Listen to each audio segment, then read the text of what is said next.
Please join us in welcoming Margaret Atwood.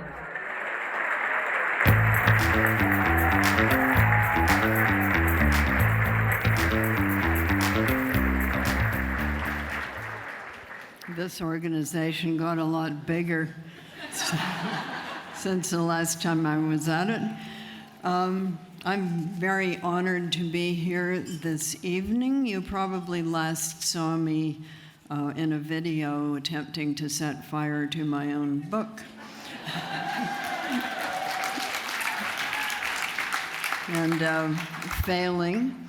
There was a backstage moment when people were saying, "Margaret, just point it at the book, just the book." Yes, I make people nervous. This organization is more important than ever because, witness the book-burning video, we're in a new age. We are seeing a lot of suppression. We are seeing a lot of books being pulled out of libraries and off school curricula. And in other countries, we are seeing even more repression of journalists and suppression of the news. I spent the afternoon making a video on behalf of my Belarus translator, who is in jail, along with a lot of other cultural people in that country.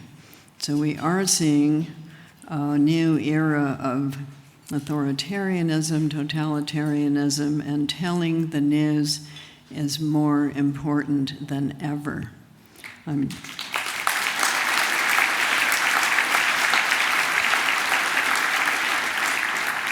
So you all know that because you're on the front lines and you see it happening.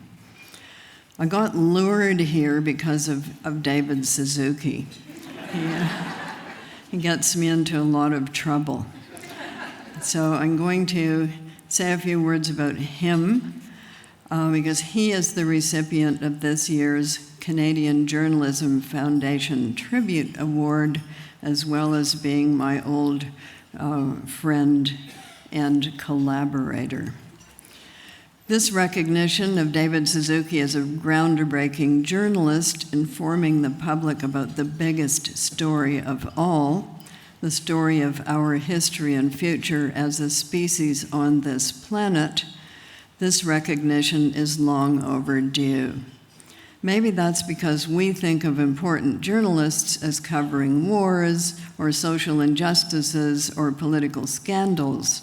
And we think of nature journalism as soft news with pretty pictures of flowers and birds and corals, or dramatic encounters between predator and prey, either as decoration or as a blood sport fought among aliens as entertainment. Nothing to do with our real lives. But it's become increasingly clear that the reporting that David Suzuki has been doing for almost 50 years is about a war. The war to preserve enough of the natural world so we can keep on breathing.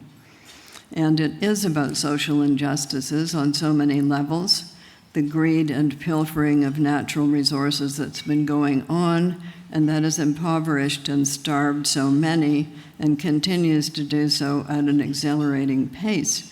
And Lord knows, it is about political scandals, the foremost of which is, why are we here between a rock and a hard place?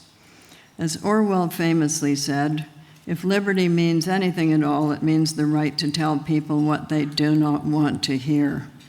And boy, did the powers that be ever not want to hear what David Suzuki was telling them.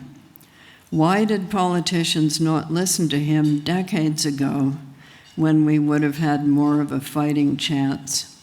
You know why. Inconvenience, votes, money, short-term thinking. Being a prophet is a torture. You know the bad news, but you are not believed. Nevertheless, you persist, and David Suzuki has certainly persisted. That kind of persistence takes an enormous amount of courage to stand up to many attacks and it takes hope that the future can, in fact, be better than we fear. And it takes belief, the belief not only that the natural world is our home and astonishing and worth cherishing, but that we ourselves deserve the effort. I know how difficult it has been at times for David to persist in courage, in hope, and in belief.